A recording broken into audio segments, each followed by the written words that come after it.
रूस यूक्रेन युद्ध के बाद एक और युद्ध का हुआ आगाज। हमास और इजराइल के बीच शुरू हुआ बहुत बड़ा संग्राम। इजराइल पर हुआ इसके इतिहास का सबसे बड़ा हमला। इधर इजराइल की मदद के लिए भारत ने कर डाला ऐलान। क्या इजराइल की मदद के लिए फिर से अपनी सेना भेजेगा भारत? रूस यूक्रेन युद्ध के बाद अब एक और युद्ध से दुनिया हिल गई है। इजराइल पर फिलिस्तीन के आतंकी संगठन हमास की तरफ से 5000 रॉकेट की बौछार की गई, जिसमें अब तक 40 इजरायलियों की मौत हुई है और 750 घायल हैं। इसके बाद अब इजराइल के प्रधानमंत्री बेंजामिन नेतन्याहू ने जंग का ऐलान कर दिया है। बड़ी बात यह है कि इस युद्ध को लेकर भारत ने भी पहली बार बड़ी बात कही है। भारत ने खुलेआम इजराइल का सपोर्ट करने की बात कही है। भारत के जोरदार ऐलान के बाद खुद इजराइल ने भारत का शुक्रिया अदा किया है। भारत ने इजराइल के सपोर्ट में क्या कहा है और भारत इजराइल की किस तरह से मदद कर सकता है, ये हम इस वीडियो में आगे बताने वाले हैं। दोस्तों, आपको बता दें कि यरूशलेम समेत पूरे इजराइल में हवाई हमलों के सायरन बजाए गए हैं। ये अटैक तब हुआ जब इजराइल यहूदी अवकाश मना रहा था। दर्जनों आतंकवादियों ने गाजा पट्टी से सेड्रॉट के पास इजराइल में घुसपैठ की। हमास के बंदूकधारियों के सोशल मीडिया पर वीडियो सामने आए हैं। इसमें जब्त किए गए इजरायली सेना के वाहन देखे जा रहे हैं। हमास ग्रुप के आतंकवादियों को इजराइल में प्रवेश करते देखा जा रहा है।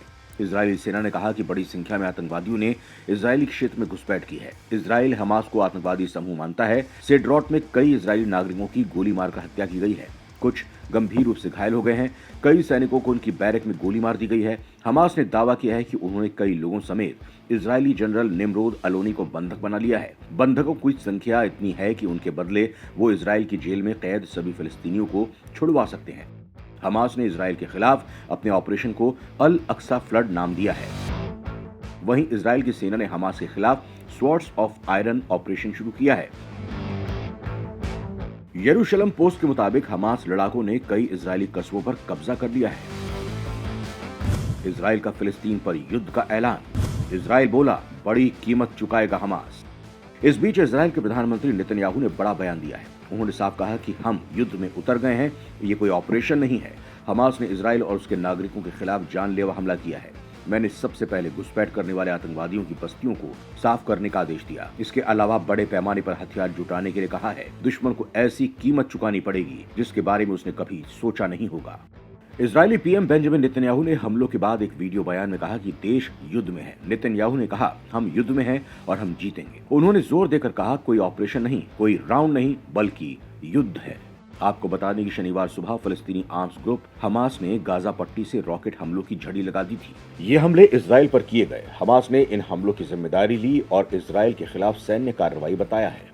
हमास ने गाजा पट्टी से करीब 20 मिनट में 5000 रॉकेट दागे। इतना ही नहीं, इजराइल में घुसपैठ की और कुछ सैन्य वाहनों पर कब्जा कर लिया। इसके अलावा इजराइल के कई सैनिकों का अपहरण कर लिया। इजराइल की मदद के लिए भारत ने किया ऐलान। क्या सेना भेजकर इजराइल की मदद करेगा भारत?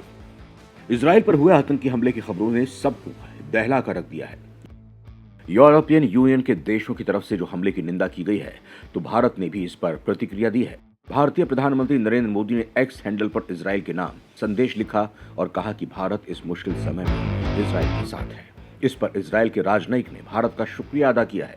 पीएम मोदी के ट्वीट के बाद भारत में इजरायली राजनयिक कोब्बी शोशानी ने जवाब दिया। उन्होंने लिखा, धन्यवाद प्रधानमंत्री, हम भारतीयों की स्पष्ट आवाज और सुबह से मुझे मिले हजारों संदेशों के लिए बेहद आभारी हैं। इजराइल पर हुए आतंकी हमलों पर पीएम मोदी ने अफसोस जताया है। उन्होंने लिखा था, इजराइल में आतंकवादी हमलों की खबर से गहरा सदमा लगा है। हमारी संवेदनाएं और प्रार्थनाएं निर्दोष पीड़ितों और उनके परिवारों के साथ हैं। हम इस कठिन समय में इजराइल के साथ एकजुटता से खड़े हैं। कोब्बी मुंबई में इजराइल के काउंसिल जनरल के मुखिया के तौर पर जिम्मेदारी निभा रहे हैं। पीएम मोदी के बयान को कई तरह से देखा जा रहा है। दावा किया जा रहा है कि इजराइल की मदद के लिए भारत अपनी सेना भी उतार सकता है और इस काम में मोसाद का साथ दे सकता है। कई विशेषज्ञों की माने तो इजराइल और फिलिस्तीन भारत दोनों के साथ संबंधों को संतुलित करने में लगा है। दिसंबर 2022 में भारत ने इजराइल के खिलाफ संयुक्त राष्ट्र में मतदान में भाग नहीं लिया। साथ ही पिछले साल यूएन में भी 3 इजरायली प्रस्तावों का विरोध किया था, लेकिन आतंक पर उसका संदेश एकदम साफ है। दूसरी तरफ भारत में इजराइल के राजदूत नाओर गिलोन ने कहा है कि हालात ठीक नहीं है, लेकिन इजराइल की जीत होगी। उन्होंने एक्स पर लिखा, यहूदी छुट्टियों के दौरान इजराइल पर गाजा से हमला हो रहा है, रॉकेट से और जमीनी घुसपैठ दोनों से। स्थिति सामान्य नहीं है, लेकिन जीत इजराइल की होगी। उनकी टिप्पणी शनिवार को गाजा पट्टी से इजराइल की ओर सैकड़ों रॉकेट दागे जाने के बाद आई। इन हमलों के दौरान दक्षिणी इजराइल में सायरन बजने लगे थे। जिससे राजधानी तेल अवीव में भी सुना गया। इजराइल के नेशनल रेस्क्यू सर्विस की तरफ से बताया गया है कि हमलों में कम से कम 40 लोगों की मौत हुई है। दूसरी ओर इजराइल में नेपाल के राजदूत ने बताया कि कम से कम 7 नेपाली नागरिकों की भी हमले में मौत हो गई है। उन्होंने बताया कि इजराइल में हमास ने 17 लोगों को बंदी बना लिया है। भारत ने अपने नागरिकों को अलर्ट रहने की एडवाइजरी जारी की है।